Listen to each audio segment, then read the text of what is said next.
జగిత్యాలలో విద్యార్థుల పెండింగ్ బకాయిలు వెంటనే విడుదల చేయాలి అంటూ ఎస్ఎస్ఐ విద్యార్థులు కలెక్టరేట్ వద్ద ధర్నా చేశారు. విద్యార్థి సమస్యల పరిష్కారంలో ప్రభుత్వం పూర్తిగా విఫలమైందని విద్యార్థి నాయకులు విమర్శించారు. దాదాపుగా 8,000 కోట్ల రూపాయల ఫీజులు, స్కాలర్షిప్లు పెండింగ్లో ఉన్నట్లుగా వారు తెలిపారు. పంటలు సరిగ్గా పండక తల్లిదండ్రుల వద్ద కూడా డబ్బులు లేని పరిస్థితులు ఉన్నాయని గుర్తు చేశారు.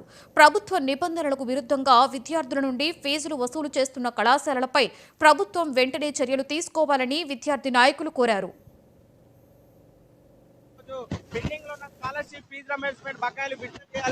ఈరోజు కలెక్టరేట్ వద్ద ర్యాలీ ధర్నా నిర్వహించడం జరుగుతుంది.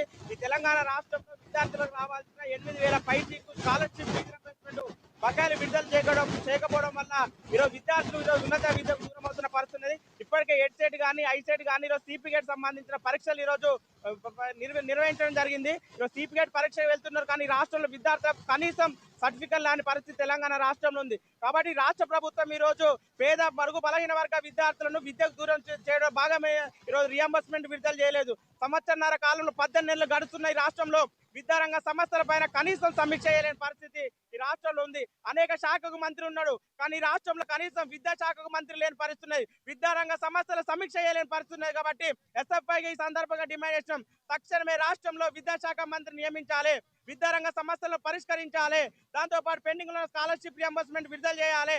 అదే విధంగా ఈ రోజు పాలిటెక్నిక్ విద్యార్థులకు 1000 లోపు ర్యాంక్ వచ్చిన విద్యార్థులకు రియంబర్స్మెంట్ కల్పిస్తామని చెప్తున్నారు.